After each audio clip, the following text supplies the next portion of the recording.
그 추석 명절 가정예배 순서지로 소개한 말씀인데요. 그 말씀과 동일하진 않고 말씀의 내용, 본문만 동일하고 한 번 더 나누려고 합니다. 우리 함께 같이 읽도록 하겠습니다. 형제들아, 사람이 만일 무슨 범죄한 일이 드러나거든 신령한 너희는 온유한 심령으로 그러한 자를 바로 잡고 너 자신을 살펴보아 너도 시험을 받을까 두려워하라. 너희가 짐을 서로 지라. 그리하여 그리스도의 법을 성취하라. 만일 누가 아무것도 되지 못하고 된 줄로 생각하면 스스로 속임이라. 각각 자기의 일을 살피라. 그리하면 자랑할 것이 자기에게는 있어도 남에게는 있지 아니하리니 각각 자기의 짐을 질 것이라. 아멘. 연휴 기간인데 또 그때 또 만나면 또 다른 색다른 기쁨이고 또 감사함이 있습니다. 우리 함께 서로 한 번 더 주변의 분들에게 인사하겠습니다. 반갑습니다. 주의 이름으로 사랑합니다.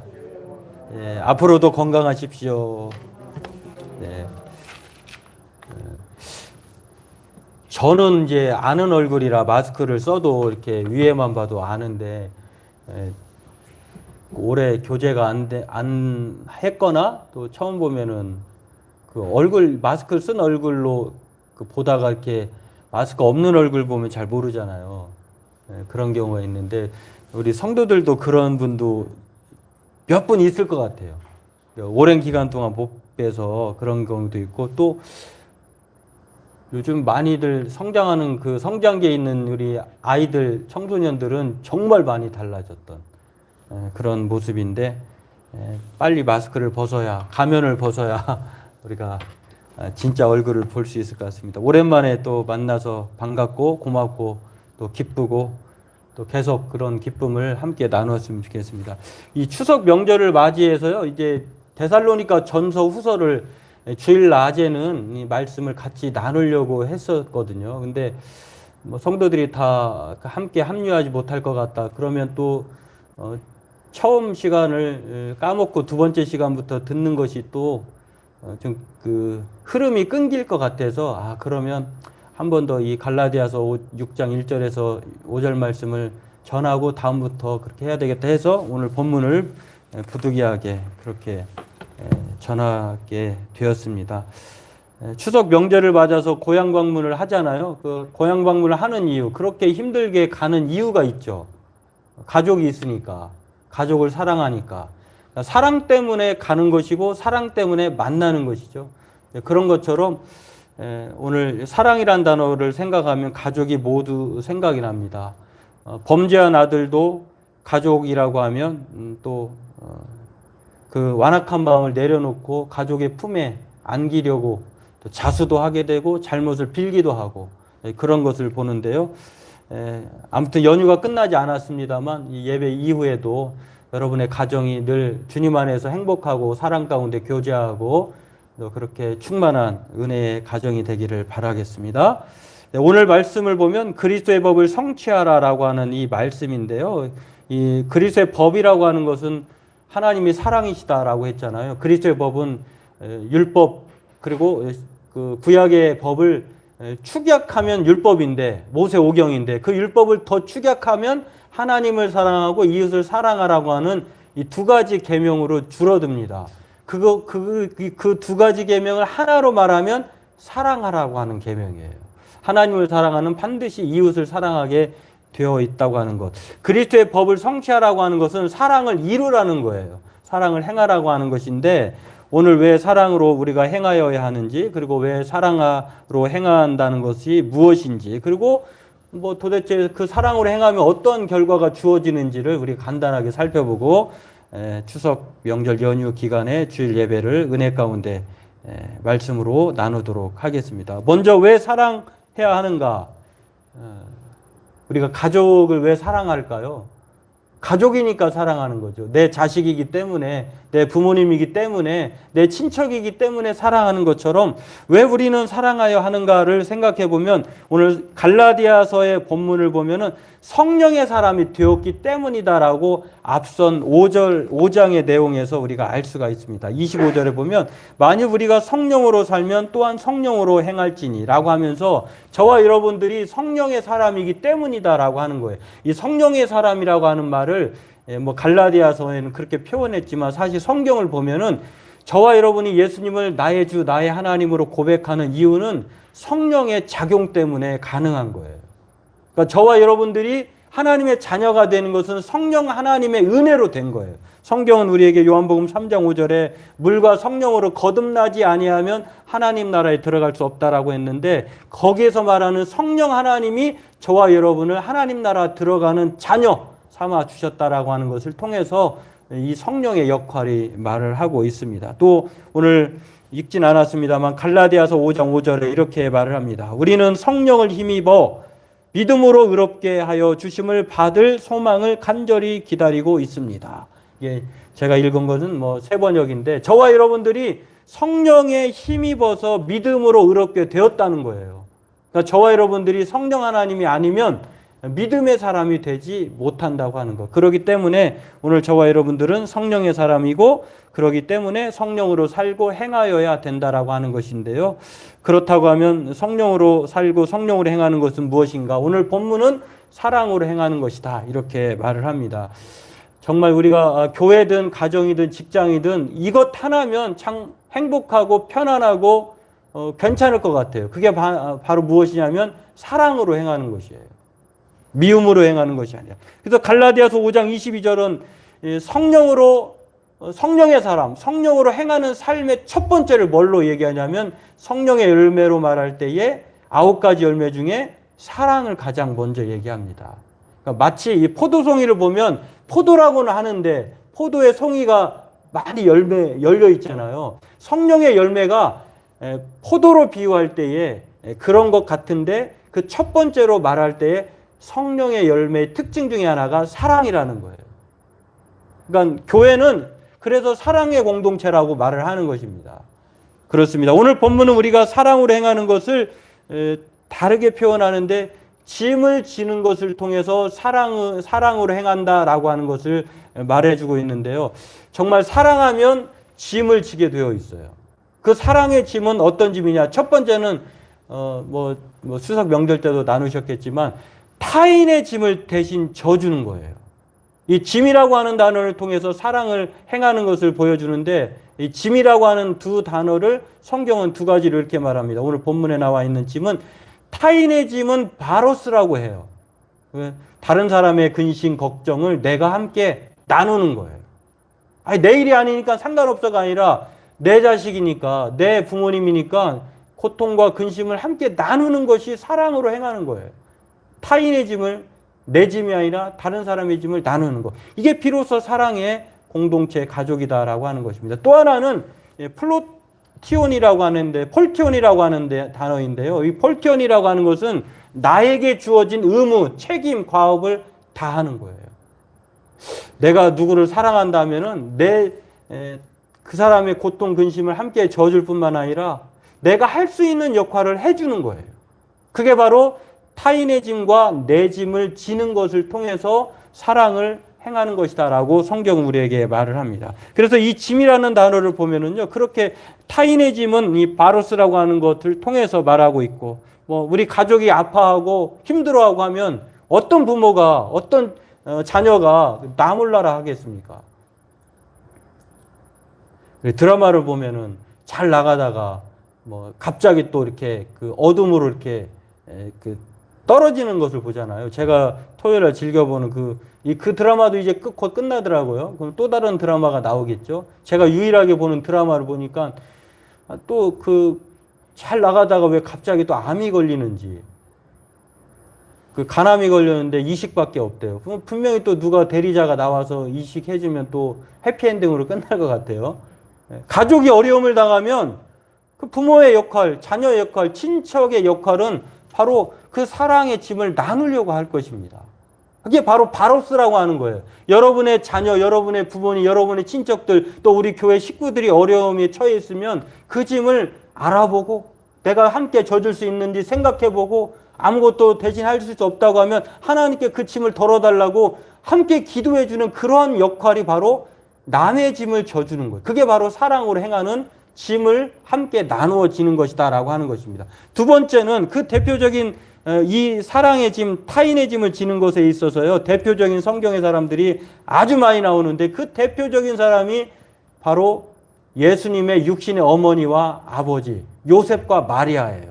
요셉과 마리아가 태어날 때 만약에 그것을 순종하지 않았다고 하면 예수님이 우리의 죄를 대신 벗어주지 못했을 것입니다. 그러나 죽음을 각오하고 마리아가 순종을 하죠. 그리고 그의 육신의 부모인 요셉은 또 2살 미만의 헤롯이 다 아이를 죽이려고 하니까 이집트로 떠나라라고 하니까 그 죽음을 각오하고 또 잠시 떠나 있게 됩니다. 뿐만 아닙니다. 12살이 되었을 때에 예수님이 예루살렘에 갔다가 미아가 될 뻔한 사건이 있었거든요. 사흘길을 지나왔는데 예수님이 사라진 거예요. 에라 모르겠다. 그래 네 갈 길 가라 하고 부모가 외면했다고 하면 오늘날 저와 여러분이 여전히 죄 가운데 있을 것입니다. 그러나 부모가 사력을 다해서 예수를 찾아 떠나옵니다. 그리고 만나죠. 이러한 역할을 잘 감당했던 사람이 바로 육신의 부모인 예수님의 육신의 부모인 요셉과 마리아다라고 하는 것입니다. 예전에는 요즘에는 어떨지 모르지만은요. 예전에는 소 한 마리 값이면 대학을 보냈다고 해서 그 대학을 우골탑이라고 했어요. 요즘에 이 소 한 마리가 얼마나 가격이 나갈 것 같아요? 암소보다 황소가 더 많이 나가긴 하더라고요. 그러니까 300에서 400. 김천 한우 500만 원입니까? 야, 역시 그 우리 황량아 집사님이 소값을 잘 아시네. 500만 원이에요? 오, 그렇게 나오는구나. 아, 제가 알고 말한 거는 송아지 값인가 보네. 아무튼 이 한 마리를 팔아야 대학을 보낸다고 했거든요. 근데 지금은 여러분 자녀가 대학까지 교육하는데 드는 비용이 얼마인지 아세요? 평균값이 여기에 못 미칠 수도 있지만 4억 원이라고 해요. 4억 원. 2017년 한국보건사회연구소가 교육비를 포함한 총 양육비를 3억 9,700만 원으로 추정했고요. NH 투자증권이 100세 시대 연구소도 똑같이 했는데 여기서도 3억 9,670만 원으로 추정했어요. 근데 여러분 대학만 보냅니까? 대학까지 4억 원이에요. 결혼시켜야 되잖아요. 결혼식 비용, 그리고 주택 구입비 2억 4천만 원. 이렇게 해가지고 우리나라 한국 사람들이 자녀를 양육하고 또 자기 한국 사람으로서 살아가는데 드는 비용을 추산해 보니까 양육비가 4억 원, 1인당 그것도. 결혼 비용이 2억 4천만 원, 주택 구입 비용이 12억 원, 노후 자금이 10억 원. 노후 자금 10억 원이래요. 이렇게 해서 합쳐보면 28억 4천만 원이 필요하다고 해요. 28억 4천만 원, 2억 8천도 없고 2억 4천도 없고 200 얼마도 없을 텐데. 근데 이렇게 이 어려운 시대를 우리가 함께 살아갈 수 있는 이유가 있어요. 혼자로는 절대 감당하지 못해요. 가족이 있기 때문에, 함께 해주는 사람이 있기 때문에 이게 가능하다라고 하는 것입니다. 어떻게 보면 이 경제적 비용으로는 어마어마한데요. 사실 경제적 비용보다 더 큰 비용이 있어요. 마음의 비용. 그 자식을 키우기 위해서, 부모님을 섬기기 위해서 얼마나 많은 그 희생과 헌신과 그 마음의 그런 고생이 있었겠습니까? 바로 그 값을 지는 것이 사랑이라는 거예요. 타인의 짐을 지는 거. 바라기는 우리 성도님들, 바로 가정이, 그리고 우리 교회가 그런 사람들이 되기를 주의 이름으로 축원합니다. 나몰라라 하지 말고. 성경은 우리에게 그렇게 해야 될 이유를 에베소 2장 19절에 하나님의 가족이다라고 말하고 있습니다. 그리고 오늘 우리가 교회가 주보 뒷면에 항상 보면은 하나님께서 우리를 부르신 이유를 제가 여기에 표시해 놨는데요. 서로 사랑으로 종노릇하다 하라, 이렇게 말을 하고 있습니다. 저와 여러분들이 예수 그리스도 안에서 자유함을 얻었어요. 구원을 얻었어요. 그 자유와 기쁨을 가지고 이제는 마음대로 세상에 가서 자유롭게 살아라라고 하는 것이 아니라 그 자유를 가지고 사랑으로 섬기라라고 하는 것이, 종이기 때문에 섬기는 것이 아니라요, 내가 사랑하기 때문에 종이 되는 거예요. 이게 바로 행복한 가정, 하나님이 원하시는 그런 사랑으로 행하라라고 하는 것의 의미다라고 하는 것입니다. 두 번째로는요, 이제는 타인의 짐을 지는 것뿐만 아니라 내 짐도 져야 하는 것이 사랑으로 행하는 것이에요. 여러분, 자녀가 자기 역할을 잘하면 부모님이 얼마나 기뻐할까요? 마찬가지로 내 짐을 지는 것이야말로 사랑하는 그 행동이다라고 하는 것입니다. 이때 사용된 단어가 폴티온인데요. 이 단어도 마찬가지입니다. 과업이고 업무고 의무고 책임이에요. 나에게 주어진 짐, 업무, 의무를 내가 남에게 떠넘기지 않는 거예요. 어떤 사람은 자기 일을 안 하고 남에게 떠넘기는 사람이 있어요. 이거는 정말로 사랑으로 행하는 성령의 사람이 아니라 여전히 옛사람이에요. 죄에 속한 세상 사람. 내가 내 마땅히 져야 할 짐을 성경 우리가 져야 한다고 말을 합니다. 자기 짐을 끝까지 진 사람의 성경에 또 많이 나오는데요. 다니엘이 그랬고 욥이 그랬고 바울과 예수님이 그렇다고 하는 것을 알 수가 있습니다. 이 사람들의 공통점은요. 성경을 보면 욥기 1장 4절에서 5절을 보니까 항상 그러하였더라. 그리고 다니엘서 6장 10절에도 이방 땅에서 바벨론에서 그 신앙의 사람으로 살아간다는 건 쉽지 않은데요. 그런 상황에서도 예루살렘 성을 향하여 항상 습관대로 하던 대로 하나님이 거기 계시다 생각하고 그렇게 기도하고 죽음을 각오하고 살았다라고 하는 사람 다니엘. 고린도후서 11장 9절 성도 중에 최고의 성도이고 또 목회자로서 본이 된 사람이 이 바울인데요. 바울은 어떻게든지 사람들에게 폐를 끼치려고 하지 않았다고 하는 것을 데살로니가전서 2장 9절에 이렇게 말합니다. 형제들아 우리의 수고와 애쓴 것을 너희가 기억하리니 너희 아무에게도 폐를 끼치지 아니하려고 밤낮으로 일하면서 너희에게 하나님의 복음을 전하였노라. 자기 일을 감당한다는 것은요, 남에게 신세를 지지 않겠다고 하는 자기 책임감이에요.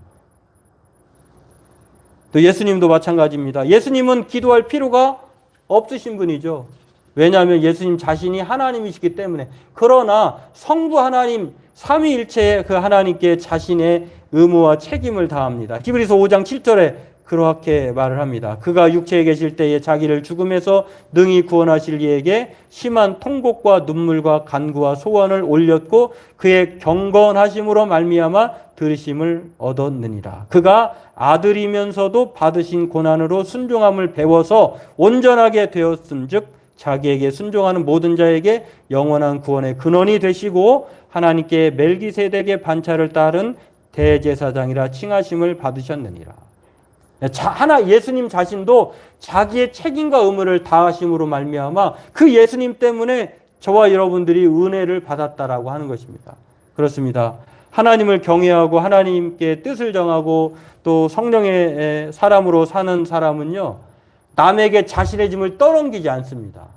그러므로 오늘 저와 여러분들도 자기를 사랑하는 것이고 또 가족을 사랑하는 것으로 나에게 주어진 짐, 그리고 내가 맡아야 될 그 짐을 고생스럽더라도 우리가 짐으로 말미암아 하나님의 사랑 가운데 거하는, 그래서 사장 노릇하는 사람보다 종 노릇해서 내가 사랑으로 섬길 때에 하나님이 주시고자 하는 은혜와 평강의 복을 받기를 원합니다. 성경은 이렇게 내가 타인의 짐을 져주고 내가 나에게 주어진 짐으로 말미암아 얻는 유익함에 대해서 성경은 말하는데요. 그게 바로 갈라디아서 5장 13절에서 말하고 있는 것처럼, 그리고 다니엘서 1장 8절에서 말하고 있는 것처럼 하나님께서 이렇게 말을 합니다. 다니엘은 뜻을 정하여 왕의 음식과 그가 마시는 포도주로 자기를 더럽히지 아니하리라 하고 자기를 더럽히지 아니하도록 환관장에 구하니 하나님이 다니엘로 하여금 환관장에게 은혜와 긍휼을 얻게 하신지라.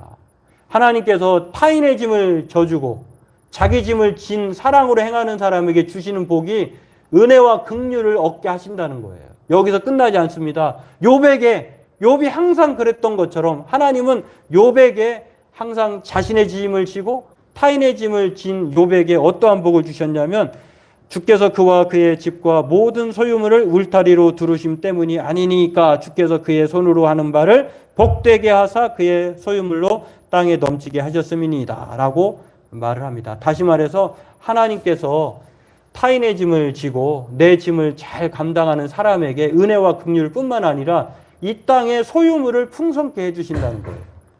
여러분이 복을 받고자 하면 여러분의 책임과 의무를 다하시면 하나님께서 땅의 소유물로 복을 주신다는 것입니다. 그리고 중요한 거는 더 중요한 거 있어요.